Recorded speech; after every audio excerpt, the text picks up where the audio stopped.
अस्सलामुअलैकुम प्यारे बच्चों, welcome to our Urdu channel Urdu Dars Adab. बच्चों, आज की क्लास में हम पढ़ेंगे सबक नंबर 8 दर्जा 6 में, जिसका नाम है शफ़क़। शफ़क़ का मतलब होता है जब सूरज उगता है, यानी आसमान से जब सूरज निकलता है और जब सूरज डूबता है तो उस दरमियान क्या होता है, लाल कलर की किरणें फूटती हैं। तो वो लाल कलर की जो रोशनी होती है उसको शफ़क़ कहा जाता है उर्दू में। ठीक है, तो यहाँ पर देखिए नज़म में क्या दिया हुआ है। शफ़क़ फूटने की भी देखो बहार, हवा में खुला है अजब लालाज़ार। लालाज़ार मतलब वो खेत जहाँ पर लाल रंग के फूल हों। जैसे ही उनके ऊपर सूरज की किरणें पड़ेंगी, सूरज की रोशनी पड़ेगी तो वहाँ के जो फूल होंगे वो लाल कलर के हो जाएंगे। तो शायर कह रहा है शफ़क़ फूटने की भी देखो बहार, यानी किस तरह की बहार आई है जब सूरज की रोशनी फूटी है। हवा में किस तरह से लालाज़ार खिला हुआ है, यानी लाल लाल कलर के फूल खिले हुए हैं। हुई शाम बादल बदलते हैं रंग, जिन्हें देखकर अक़ल होती है दंग। आपने देखा है ना, जैसे ही शाम होती है वैसे ही बादल के रंग बदल जाता है, कितना अलग सा रंग हो जाता है। कभी एकदम आसमानी, कभी एकदम एकदम लाल, कभी एकदम नारंगी। तो हर दिन अलग अलग तरह के रंग बदलते हैं। तो जिन्हें देखकर हमारी अक़ल क्या होती है, हैरान हो जाती है, दंग हो जाती है। हम सोचते हैं कि ये आसमान का कलर किस तरह से बदल रहा है। नया रंग है और नया रूप है, हर एक रूप में ये वही धूप है।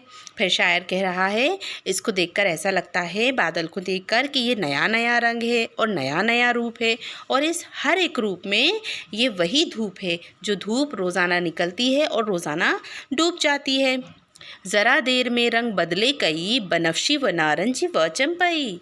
ज़रा देर में रंग बदले कई से मतलब यानी थोड़ी थोड़ी देर में ही रंग बदल जाते हैं। धूप तो वही निकल रही है लेकिन उसके रंग बदलते जा रहे हैं।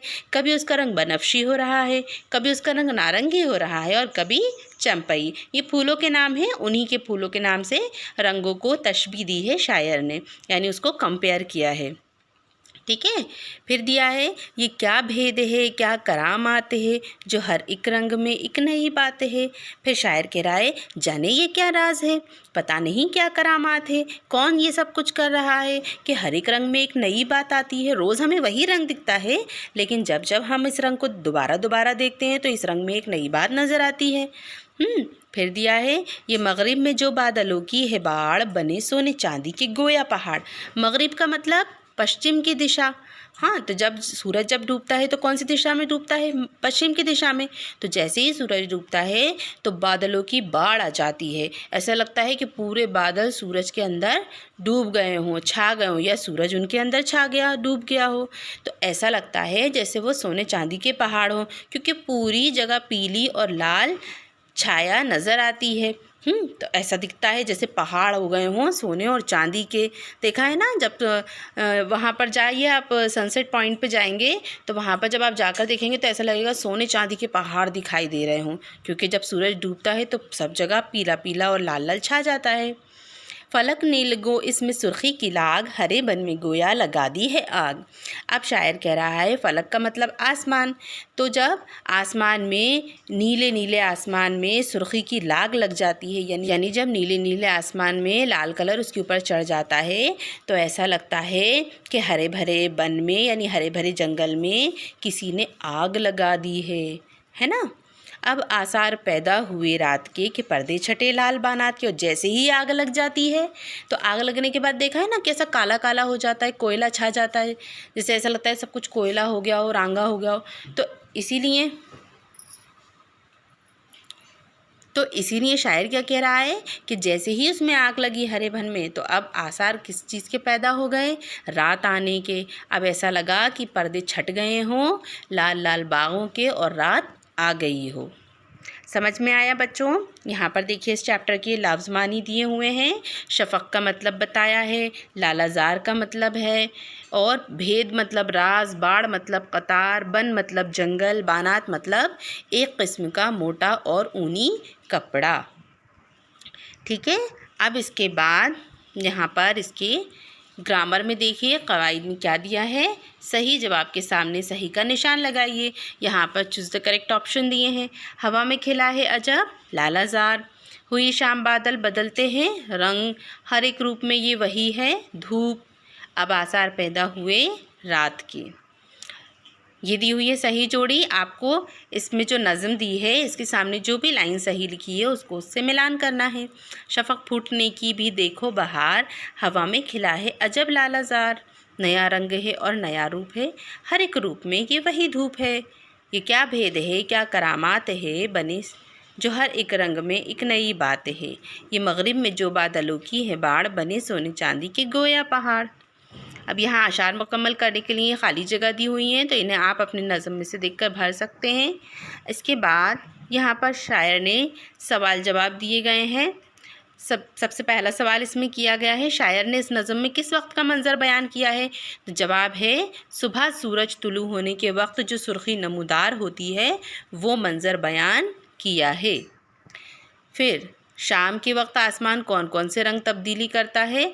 शाम के वक्त आसमान बनफशी, चंपई, नारंगी रंग तब्दील करता है यानी बदलता है।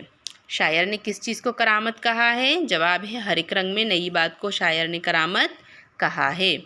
शाम के वक्त की कैफियत अपने अल्फाज में लिखिए, तो ये मैंने अपने अल्फाज में लिखा हुआ है। जवाब, शाम के वक्त आते ही हर जगह सुर्खी छा जाती है, पहाड़ों पर सोने की परत नज़र आती है, हर बन में आग जलने जैसा लगता है ना। फिर सवाल नंबर 5 है, इस नज़म के शायर का क्या नाम है, तहरीर करिए। तो नज़म के लास्ट में लिखा है ना बच्चों, इस नज़म के शायर का नाम इस्माइल मेरठी है। ठीक है। अब यहाँ पर सवाल दिया है, दरअसल अल्फाज का इमला दुरुस्त करके उसके नीचे लिखिए। इमला दुरुस्त करने से मतलब ये है कि हमें जो इसका डिक्टेशन है वो सही करना है। जिसमें गलत स्पेलिंग लिखी हुई है उसको सही करना है। शफ़क़ में शीन आएगा, सीन नहीं आएगा। बहार में लटकन वाली है आएगी, बड़ी है नहीं आएगी। अजब, अजब में अलीफ नहीं बल्कि ऐन आएगा। रंग